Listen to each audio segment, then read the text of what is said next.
السلام عليكم ورحمة الله، كيف حالكم أعزائي قناصي وقناصات أبو زيد معكم. طبعا يا جماعة اليوم هذا هو اليوم اللي أنا نهائيا مش متحمس له. اليوم راح أسوي فيه العملية بصراحة. حاليا أنا متجه متأخر بصراحة، متأخر شوي على الدكتور، فأنا متجه حاليا علشان أسوي عملية. يلا خلنا نشوف شو راح يصير. إن شاء الله يخليني الدكتور أصور صراحة، أنا ما بعرف إذا يخليني ولكن بحاول بإذن الله. نشوفكم هناك. لا أتكلم. شوفوا بعدين. لا حول ولا قوة إلا بالله. أنا معلني في القلب. طيب يا جماعة الخير، حاليا متجه إلى مكان إن شاء الله أخبركم عليه بالتفصيل، لأنه دائما بروح أماكن ما بخبركم، مثلا شغل مع شغل، بس المرة إن شاء الله بس أخلص الموضوع بإذن الله أخبركم شو راح يصير معي، لأنه هذا موضوع كثير مهم يا جماعة، وإن شاء الله له علاقة بالمستقبل، فيعني انتظرونا وخلينا نشوف الفلوق كيف حيروح. يلا.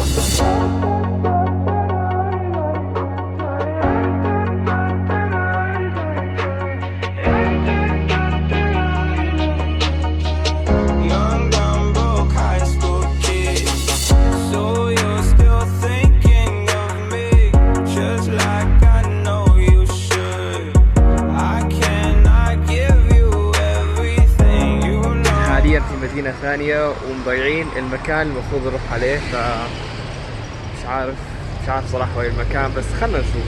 أنا أحاول أدور. خلصنا يا جماعة. أنا حاليا خلصت خلاص كل إشي تقريبا ومتجه إلى البيت، وإن شاء الله بعد شوي طالع مشوار بإذن الله، ولكن بالوقت الحالي لغايه ما اوصل على البيت حخبركم شغله مهمه ان شاء الله عن اللي صار معي بالضبط، شو اللي صار معي بالضبط عشان تعرفوا انتم التفاصيل. في تفاصيل مهمه حابب اخبركم عليها وان شاء الله تزبط، ادعوا لي بس اوصل على البيت. يعني حاليا انا ماشي بالشارع، ليتس جو.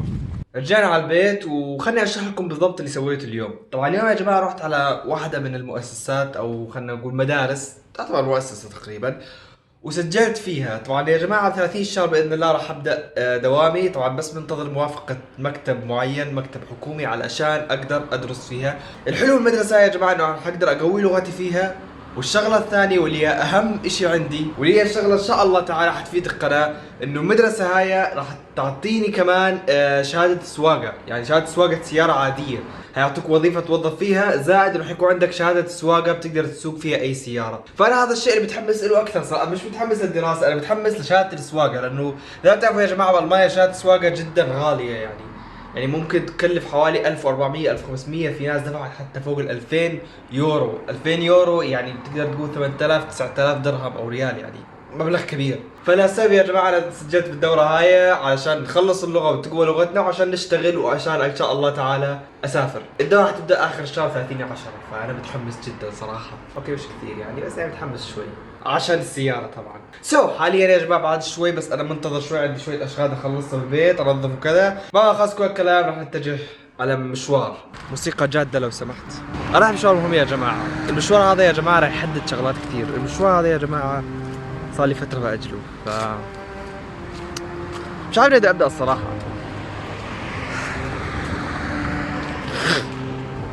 اليوم راح العب بلياردو. أنت متخلف يا ابني. نعم، إنها المخدرات. خلاص اوكي باكل تبن، اوكي بعرف اكل تبن، خلاص تمام خلاص لو سمحت. انت شايف ايدك على شو اسمه، لا اكبس لايك. ايه ده، مين راجل عبيط ده؟ المهم الحقيقة العب بلياردو يا جماعة الخير، وراح اصور لكم، بس هناك مشكلة يا جماعة، ولسبب انا مش عارفه التصوير ممنوع، يعني ممنوع اصور هناك، فانا مش عارف كيف اصور لكم، ولكن انا حاليا ماسك المسكة هاي، فهوبفلي اقدر اصور شغلات سرية. طبعا انا هلعب لحالي اوكي، لانه كل الشباب مشغولين. اخوي راح مع صاحبه عشان عندهم مشوار، عندهم موعد للاسنان، كله صار يسوي اسنان مش عارف. المهم فحاليا انا متجه على البلياردو العب لحالي، وانبسط صراحه لانه انا بحب العب بلياردو جدا. صار لي يمكن اخر فلوق، تذكروا اخر فلوق انا صورت لكم اخر فلوق لعبت بلياردو، فيعني صار لي فتره. فاليوم ابو زيد راح يتحدى ابو زيد.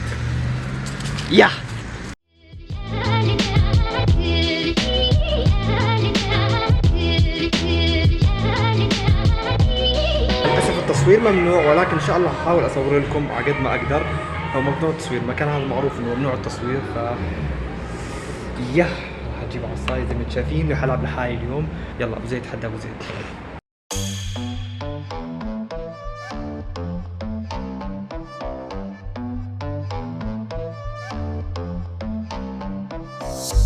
Don't you think that it's boring how people talk?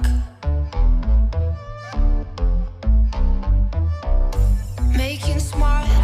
زي ما شفتوا يا جماعة خلصت المباراة وفاز أبو زيد على أبو زيد. أوكي بمزح.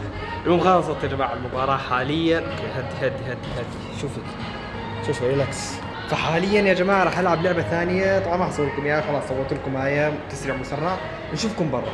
بعد يا جماعة ما فزت طبعا على نفسي يا وحب نفسي. بقول يا جماعة التجربة حلوة انك تلعب لحالك ما تلعب لحالك، يعني ممكن تلاقيها غريبة مثلا كيف العب لحالي، بس حلوة لانه انت بتحط القوانين على كيفك. فانا يعني زي ما شفت انت يمكن لاحظتوا في كثير اخطاء عملتها، بس هذا لانه انا عامل قوانين لحالي. فيعني يا خلاص يا علي. محتاج شو اشرب شاورما. تجيني على البيت.